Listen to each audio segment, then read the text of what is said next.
Howdy folks, guess what? If you're not driving a minivan, you're no longer cool. That's right, it used to be the other way around. It used to be if you drove a minivan, you're not cool. So all the soccer mom and dads started driving a crossover. I think that's changed. I think it's almost like alternative music. Driving a minivan is cool, and I'm gonna tell you why. Now before I do, just want you to know that I have one of the best-selling crossovers in the business for a good reason. The 2021 Toyota Highlander here. I'm going to show you the differences between that and the brand new Chrysler Pacifica all-wheel drive.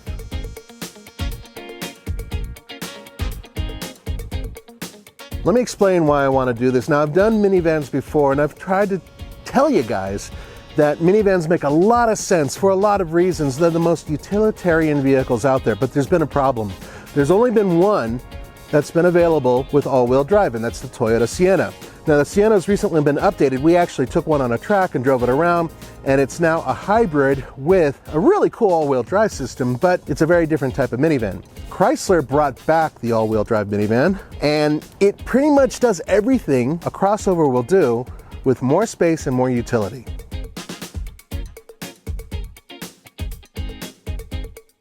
Let me talk about pricing a little bit. Now, normally we wait until the end of the video, but they're very close in price. So let's start off with the Toyota, which has a 295 horsepower V6 that puts out 263 pound-feet of torque. It's hooked up to an 8-speed automatic transmission. Obviously, it's an all-wheel drive. Now, there is, of course, a hybrid version of it that does give you all-wheel drive. We're not talking about that. We wanted to come as close as possible, almost apples to apples in terms of performance numbers and pricing. So this vehicle is the 2021 Toyota Highlander XSE V6 all-wheel drive, has a total price of $47,451. Add a couple options on it, and you're gonna creep up to the price of the Pacifica, which I'm gonna cover in just one sec.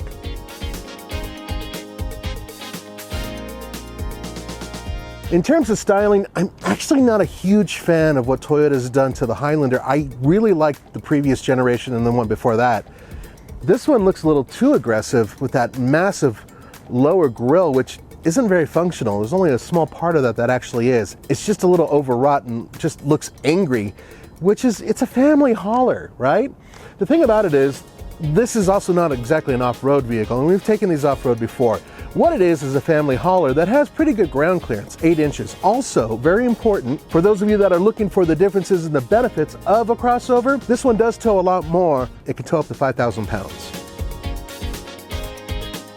Now, just like the Toyota, I want to read to you just a couple things on this Maroni when it comes to the Chrysler Pacifica. This is the limited all-wheel drive S appearance. It's not the top of the line, but it's near the top of the line. Now the base price is really close to that Toyota, $48,390. This one with options is $50,180. Now it may sound like a lot, but when you see the interior, you'll understand why it's like, it's not bad. It's a luxury minivan, for lack of a better word. It has the good old-fashioned Pentastar V6, which puts out 287 horsepower and 262 pound-feet of torque. And it's hooked up to a 9-speed automatic transmission. Most importantly, that powers all 4 wheels. Has a very good all-wheel drive system. We've already sampled it, and it's done very well in the snow. I would say that between the two of these vehicles, they are equivalent in terms of capability on snow, gravel, and ice. One final thing, this minivan, and it is a minivan, guys, only has 5 inches of ground clearance roughly, and it only tows 3,500 pounds. Both of these have V6 engines. Both of these have all-wheel drive. And I would have thought that the Pacifica would be more efficient because it's a little lower to the ground, a little bit more aerodynamic. Nope. Combined, the Toyota Highlander with the V6 and all-wheel drive gets 23 miles per gallon. Combined, this one gets 20 miles per gallon. It's kind of a bummer.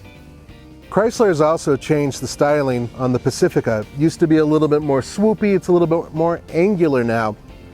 I'm not a huge fan of the front end design on this vehicle either. I don't dislike it, I just think it's kind of mellow. I don't know, I thought that they could go for a little bit more machismo, but it's a minivan, right? The rear looks pretty good.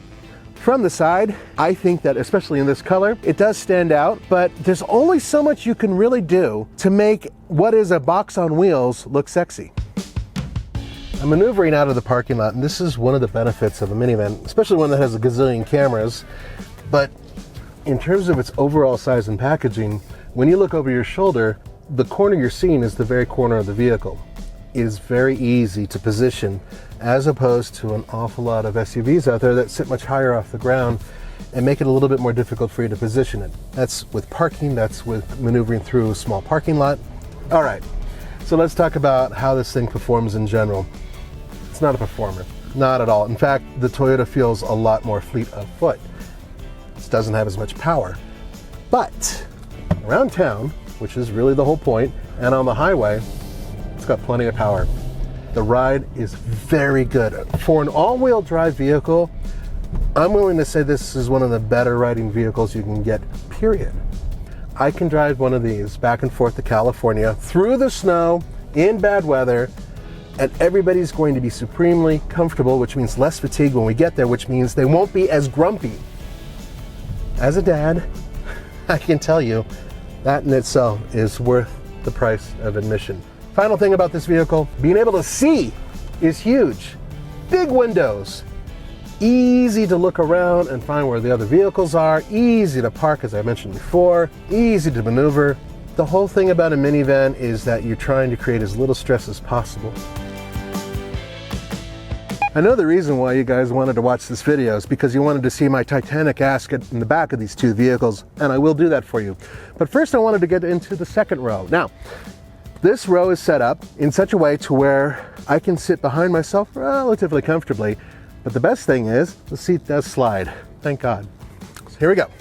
Second row, sitting behind myself. Now I'm 6'1", and I fit comfortably behind myself. Pretty good headroom. I've probably got about 2 inches. Now granted, these are both captain's chairs. You can get a bench, but this isn't too bad. Okay folks, the moment you've been waiting for. This does not have a massive rear seat. I, however, do. So, here we go. Pull that up, slide it forward. See that space right there? Yeah, it's not very big. One leg in. And on the count of 3, I'm gonna jump. 1, 2, 3. Ah, mother, son, yeah, that was easy. Okay. In the back. Okay, I pulled the seat back as far as I can pull it in order to be back here and still wear a seat belt. I am not comfortable. Not a ton of headroom. So, adults in the third row of a Toyota Highlander or other vehicles in this class, yeah, not a great thing. There are cup holders. That's a benefit. Wait a minute. Like a ballerina, damn it. Oh. Massive difference when it comes to putting yourself in and removing yourself from a minivan. For one thing, you have a lower load and height. That's great for cargo, that's great for people with big puppies, and that's great for me. It does have a big sunroof, and the seat itself, there we go. It reclines. I know that's just damn sexy when I do that, right? But it doesn't really do a whole lot else. And the reason why, this seat has a party trick. I'm gonna show you it. So once you remove the floor mat, which I threw over there, do that. Bring those up. And then there's this strap right here, which conveniently says stow and go, by the way. Pull it, stow it, ba-bam! Over 140 cubic feet of space to keep that in perspective. The Chevy Suburban, the new one, which has a lot of space, has a total of 144 cubic feet of space. This is tremendous. It's huge. Now I could be unfair and work my way to the back seat while that's folded, but I'm not going to do that. First I want to show you how much space we have here. I'm sitting behind myself. Yeah. Tons of space, no problem. Okay, so what about the third row? Yeah, I know you guys are looking forward to this. All right, here we go. If you do that, look how easy it is. I like that because even a bumbling guy like me, and I am, can kind of get over this, right? And bring this back. By comparison, there's a lot more space. It is comfortable enough for a regular sized adult to sit back here comfortably. Not only that, but this actually has a sunroof for the third row. Whoever does that for the third row? Normally this is steerage. I'm thrilled. Folks, do you have messy children? I do. I got in an argument online with one guy who said there's no such thing as melted crayons in a car. He hasn't met my kids. So, having this, which is known as stow and vac, is really awesome. However, there is an issue. If you get this stow and vac, you don't get a spare tire. Now, not to put down Toyota, because this is a really good vehicle. It's just a great all-arounder. They're known for being reliable, robust, capable, family-friendly. Not Nathan-friendly in the third row, obviously. Now, 83.4 cubic feet of space if you put all the seats down. And you have a relatively flat surface, but as you can see, it's not like the Stow and Go, which sits into the floor. It still gives you a decent amount of space, but yeah, this is the big difference between a crossover and a minivan.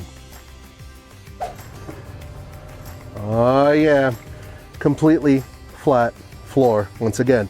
And loading is a lot easier when you're several inches lower, especially for those people who are either really tall or really short.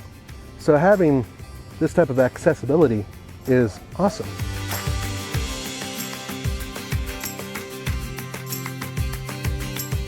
Now there is an additional bonus to the Chrysler Pacifica. There are other vehicles that do this, including Subarus, but if you unscrew it, you can actually move these over here.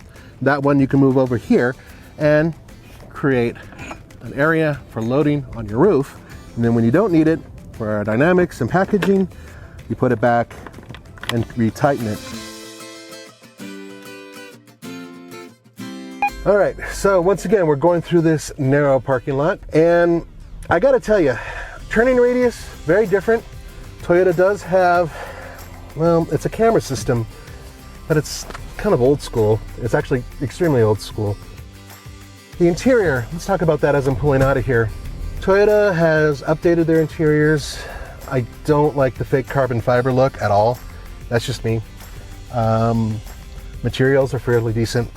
The rest of the layout is quite good, very utilitarian, good space, but the one thing the Toyota can do much better than that Chrysler is hustle. It has really good pickup. This V6 is excellent. It shifts very smoothly. I would say it's just as smooth as that 9-speed, if not even smoother. It might be a little tiny bit smoother. But all in all, it is a perfectly competent vehicle. I just think that over the long term, for people comfort-wise, the minivan is the way to go. Just no doubt in my mind. The Toyota Highlander does everything very well. It's efficient, it's relatively inexpensive for what you get. They're known to be very reliable. But I really do think that a lot of you guys should be driving something like this, a minivan, an all-wheel drive minivan.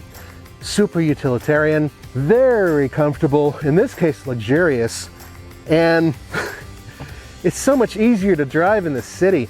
And look, if you do ski once or twice a year, it'll get you there with all-wheel drive.